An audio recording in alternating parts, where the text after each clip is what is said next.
Le second livre des rois, chapitre 13. La 23e année de Joas, fils d'Achasia, roi de Juda, Joachaz, fils de Jéhu, régna sur Israël à Samarie.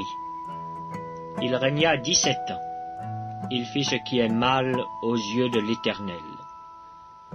Il commit les mêmes péchés que Jéroboam, fils de Nébat, qui avait fait pécher Israël, et il ne s'en détourna point.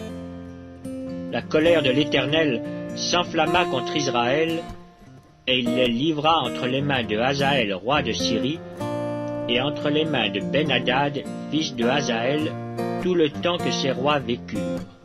Joachaz implora l'Éternel. L'Éternel l'exauça, car il vit l'oppression sous laquelle le roi de Syrie tenait Israël. Et l'Éternel donna un libérateur à Israël. Les enfants d'Israël échappèrent aux mains des Syriens, et ils habitèrent dans leurs tentes comme auparavant. Mais ils ne se détournèrent point des péchés de la maison de Jéroboam, qui avait fait pécher Israël.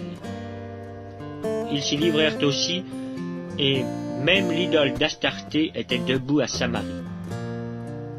De tout le peuple de Joachaz, l'Éternel ne lui avait laissé que 50 cavaliers, 10 chars et 10 000 hommes de pied.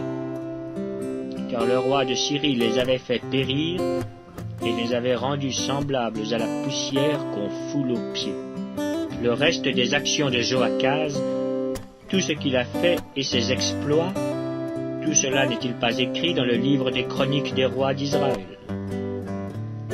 Joachaz se coucha avec ses pères, et on l'enterra à Samarie. Et Joas, son fils, régna à sa place. La 37e année de Joas, roi de Juda, Joas, fils de Joachaz, régna sur Israël à Samarie. Il régna 16 ans.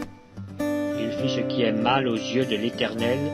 Il ne se détourna d'aucun des péchés de Jéroboam, fils de Nébat, qui avait fait pécher Israël, et s'y livra comme lui. Le reste des actions de Joas, tout ce qu'il a fait, ses exploits et la guerre qu'il eut avec Amatsia, roi de Juda, cela n'est-il pas écrit dans le livre des chroniques des rois d'Israël? Joas se coucha avec ses pères, et Jéroboam s'assit sur son trône. Joas fut enterré à Samarie avec les rois d'Israël.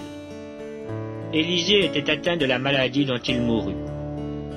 Et Joas, roi d'Israël, descendit vers lui, pleura sur son visage et dit: « Mon père,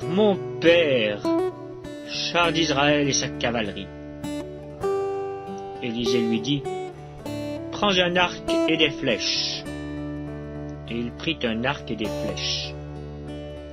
Puis Élisée dit au roi d'Israël: « Bande l'arc avec ta main. » Et quand il l'eut bandé de sa main, Élisée mit ses mains sur les mains du roi et dit: « Ouvre la fenêtre à l'orient. » Et il l'ouvrit. Élisée dit: « Tire. » Et il tira. Élisée dit: « C'est une flèche de délivrance de la part de l'Éternel. Une flèche de délivrance contre les Syriens. Tu battras les Syriens à Aphek jusqu'à leur extermination. »